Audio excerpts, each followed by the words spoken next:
कि हमारे पास ये कहते थे कि भाई जब खाना खाओ, और ये साइंटिफिक फैक्ट है कि जब आप खाते हैं तो पेट से सिग्नल ब्रेन तक जाने के लिए 20 मिनट लगते हैं।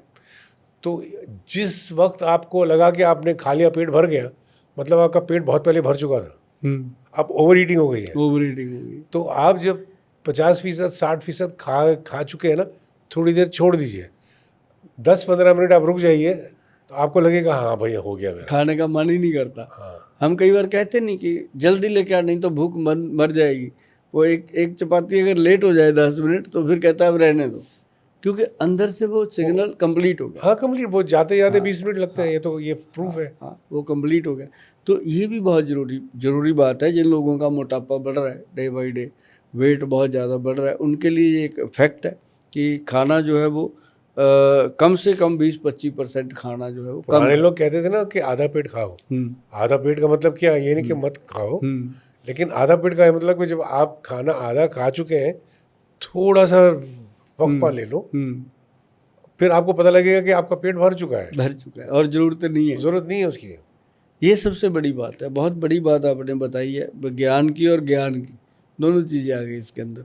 और एक चीज़ है कि जैसे ना जी डाइजेशन है, ब्लोटिंग है, गैस बनती है, मुंह से भी निकलती है और बैक से भी निकलती है। ऐसे में कुदरत ने दिया अपने को त्रिफला पाउडर। त्रिफला के बारे में आप बिल्कुल भली भांति जानते होंगे। उसमें हरड़, बहेड़ा और आंवला 3 चीज़ों का मिश्रण है जी। जो हरड़ है वो उसमें डाली जाती है 1% मतलब 100 ग्राम, बहेड़ा डाला जाता है 2% मतलब 200 ग्राम, और आंवला डाला जाता है 4% मतलब 400 ग्राम। ये रेशो जो है ना जी, ये पेट की आंतड़ियों को डिटॉक्स करती है। जैसे इसका आधा 1 चम्मच शाम को मैंने बोला है कि 5 बजे के बाद जो पुरुष लोग हैं उसको खाएं। जो महिलाएं हैं वो रात को पानी में डाल के रख दें, सुबह उसको खाली पेट पी लें। तो उससे क्या होता है जी, जैसे बॉडी के अंदर ना जितना भी मल जमा हुआ है आंतड़ियों में, वो उसको ऐसे वॉश करता है जैसे डिटर्जेंट कपड़े को वॉश करता है। ये आयुर्वेद का एक वात पित्त कफ को, तीनों दोषों को कंट्रोल करता है वो। और ऐसी एक त्रिकुटा है, ये त्रिफला हो गया, एक त्रिकुटा है जी। जो त्रिकुटा है ना जी, वो आपकी थ्रोट इन्फेक्शन, गले की, और बॉडी के अंदर जितनी भी रेशे की इन्फेक्शन है, जैसे उसके अंदर काली मिर्च, मग पीपल और सौंठ, 3 चीज़ों का त्रिफला और त्रिकुटा अगर 2 चीज़ें लोग अपना लें तो ज़िंदगी में कभी थायराइड होने का और गैस्ट्रिक प्रॉब्लम होने का खतरा नहीं रहता। और ये अपने आप में देखो आयुर्वेद की क्या अद्भुत चीज़ है। अपने बुजुर्गों ने घर में रखी हुई थी, मसालेदानी में रखी होती थी। आजकल लोगों ने मसालेदानी को निकाल के उसकी जगह को चाट मसाले भर दिए और चटनियाँ बनाते थे पहले धनिया पुदीने की, है ना। थायराइड होता ही नहीं था, धनिया की चटनी खाते थे।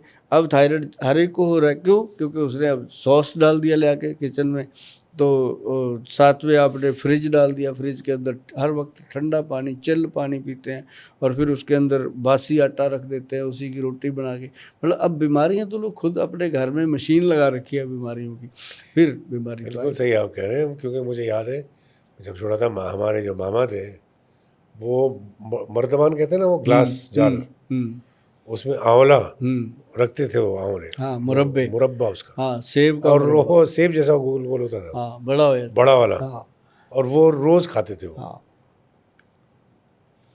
अच्छा, ये लफ्ज मुरब्बा भी मैं ज़माने के बाद सुना हूँ क्योंकि आजकल आप किसी नए बच्चे को बताओ मुरब्बा क्या, वो समझेगा नहीं क्या बोल रहा है। उसको जैम पता है उसको मुरब्बा नहीं, जैम पता है।